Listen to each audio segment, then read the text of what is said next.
Mon colonel, bonjour. Bonjour, maître. Merci. Je rappelle que vous étiez OPJ, oui ou non? Affirmatif. Et par la suite, vous êtes devenu procureur. Oui ou non? Oui. Voilà. Ça veut dire que vous étiez habitué à poser des questions aux suspects ou aux prévenus. Oui ou non? Oui, oui. Voilà. Aujourd'hui, c'est vous qui devez répondre aux questions des avocats et au tribunal. Donc, acceptez de répondre à nos questions, mon colonel. Je vous écoute. Merci. Est-ce que, mon colonel, vous maintenez que votre service ne s'occupait pas du maintien d'ordre? Affirmatif. Affirmatif. Est-ce que le 28 septembre 2009, vous n'aviez pas reçu spécialement des instructions pour aller maintenir l'ordre au stade du 28 septembre? Non. Non. Non. Qu'en dites-vous par rapport aux déclarations des deux ministres? Il s'agit du ministre des Services spéciaux, chargé de la lutte contre le grand banditisme et le narcotrafic, le colonel Tcheboro Kamara. Je m'excuse, du ministre Claude Pivy, ministre de la Sécurité présidentielle, et le ministre secrétaire permanent du CNDD, le colonel Moussa Keïta, lorsque ces deux ont affirmé dans leurs procès-verbaux que le chef de l'État leur a dit qu'il avait confié le 28 septembre au colonel Tcheboro Kamara la mission du maintien d'ordre. Qu'en dites-vous, mon colonel? Je n'ai reçu aucun ordre de la part de qui que ce soit pour aller faire le service de maintien de l'ordre. Alors, pourquoi vous étiez au stade? J'ai expliqué pourquoi je suis arrivé là-bas hier. Je vous ai demandé tout de suite d'accepter de répondre à nos questions. Mais c'est une réponse.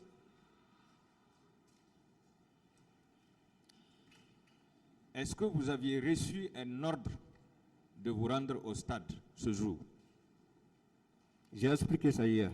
Non, vous n'avez jamais expliqué. C'est la première fois qu'on vous demande, qu'on vous pose cette question. J'ai dit que ma mission, je l'ai accomplie comme à l'accoutumée. Voilà. Ma question, est-ce que vous aviez reçu un ordre pour vous rendre au stade? J'étais en mission de sécurité. C'est ce qui m'a conduit au stade. Est-ce que c'est le planificateur qui vous a donné l'ordre ou bien c'est le colonel Moussa Tcheboro Kamara qui vous a donné l'ordre de vous rendre au stade? Je me suis référé à la planification et j'ai exécuté le contenu de la planification. Voilà, comme tout le monde, ceux qui étaient de garde sont restés. Est-ce que la planification indiquait les points stratégiques où vous devriez vous rendre pour opérer? Non. Voilà. Donc c'est vous-même qui avez décidé d'aller au stade ce jour. Mais la planification, c'est les éléments de patrouille du jour. Maintenant, la patrouille, l'exécution de la patrouille, l'exécution de la mission incombe au chef. Oui, mais dans cette patrouille, on indique toujours l'itinéraire et les points stratégiques où la patrouille doit se rendre. Non. Non. Non. Pourquoi vous n'êtes pas allé vers l'autoroute Fidel Castro ce jour? Il y a une équipe qui était par là-bas. Voilà, c'est parce que la patrouille avait indiqué l'itinéraire que vous devriez suivre et les points stratégiques que vous devriez opérer, sur lesquels vous devriez opérer, mon colonel. Non. D'accord.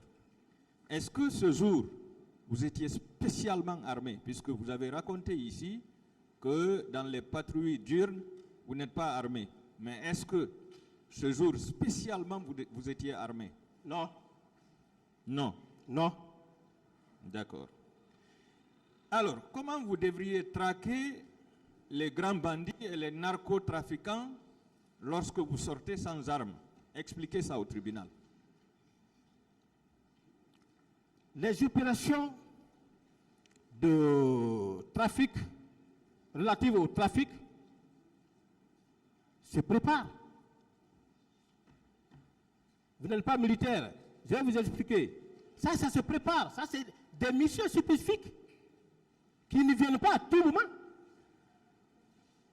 Qui s'observent, qui s'acquièrent à la suite d'un renseignement. Mais la recherche des bandits, la prévention, c'est du quotidien, c'est à tout moment. Il faut visiter les points dangereux, les zones criminogènes.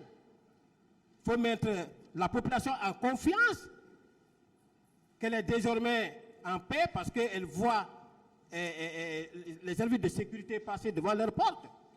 C'est très clair, c'est pas la même. Mon colonel, vous avez déclaré ici que pendant les manifestations, vous avez l'habitude d'encadrer les manifestants et de rester par derrière pour sécuriser les biens des citoyens. Oui, et que ce jour, vous étiez sorti dans une mission pour traquer les grands bandits et les narcotrafiquants, puisque vous n'étiez pas là pour le maintien d'ordre. Donc si vous n'étiez pas là pour le maintien d'ordre, forcément vous étiez là contre les narcotrafiquants et les grands bandits. Est-ce que, mon colonel, est-ce qu'il est possible que vous sortiez contre ces grands bandits et ces narcotrafiquants sans que vous ne soyez munis d'armes? Bien. Encore une fois, ce n'est pas que les grands bandits étaient ciblés vers lesquels nous partions. Ce sont des mesures préventives. Ce sont des mesures préventives. Ne serait-ce que notre présence, ça peut dissuader ceux-là qui tenteraient de poser des actes de banditisme. Voilà pourquoi nous encadrons. Et je vous ai dit encore une fois de plus que les actions détachées aux manifestations ont toujours entraîné des populations à la perte de leurs objets. C'est clair, on a toujours constaté. Moi-même, j'ai été victime. D'autres personnes, en toute réalité, ceux qui m'attendent, ont été victimes. Vous voyez qu'il y a une manifestation vers Amdalaï, et à l'arrière-plan, vous voyez les gens qui sont en train d'opérer. Ils ne sont pas liés aux manifestants. Voilà pourquoi nous sortons. Justement, par rapport à l'exemple que vous venez de donner, vous savez que les grands bandits profitent des manifestations pour piller les boutiques et magasins des autres. Alors, est-ce que vous, sans armes, lorsque vous rencontrez ces grands bandits armés, comment vous pourrez mettre main sur eux? Parce que parfois vous rencontrez des bandits armés. Parfois même vous échangez des tirs. Et lorsque vous venez les mains nues, comment vous pouvez traquer ces bandits, mon colonel? J'ai dit, encore une fois, je répète, que la journée, durant tout le temps que j'ai eu à passer aux services spéciaux, je n'ai jamais rencontré des bandits armés la journée. Ce sont des mesures préventives. Mais par contre, la nuit, on s'est croisés, nez au nez, avec des bandits armés. Je passe. Est-ce que selon vous, les grands bandits et les narcotrafiquants s'étaient donné rendez-vous au stade pour que vous soyez là ce jour? Je ne peux répondre à cette question. Vous ne pouvez répondre à cette question. Pour quelle raison vous avez campé à la terrasse du stade jusqu'à l'arrivée des bérets rouges et des recrues? J'ai expliqué largement hier, je ne peux plus revenir sur ça. Vous ne voulez pas revenir. Est-ce que votre stratégie consistait à attendre l'arrivée des bérets rouges et des recrues pour prendre la tangente? J'ai expliqué, je ne peux plus revenir sur ça. Vous avez expliqué. D'accord. Savez-vous que les bérets rouges n'étaient pas investis de mission du maintien d'ordre? J'ai expliqué largement. Ce n'est pas leur rôle. Oui ou non, ils n'étaient pas investis d'une mission du maintien d'ordre? Ce n'est pas leur mission. Ce n'est pas leur mission. Est-ce que les bérets rouges étaient au stade pour assurer la protection du chef de l'État? Puisque c'est leur mission. régalienne, assurer la protection du chef de l'État et de sa famille. Est-ce qu'ils étaient au stade pour protéger le chef de l'État? Moi, je n'ai pas vu le chef de l'État au stade. Je vous pose la question. Bon, je ne peux vous donner une réponse fiable à ça parce que moi-même, ça m'a étonné. Leur présence là-bas, ça m'a étonné. Ça m'a beaucoup vraiment étonné. Selon vous, militairement, est-ce que c'était logique que les bérets rouges qui sont chargés de la protection du chef de l'État sortent de la présidence en laissant le chef de l'État seul là-bas pour venir au stade? Ah, maître, une très bonne question.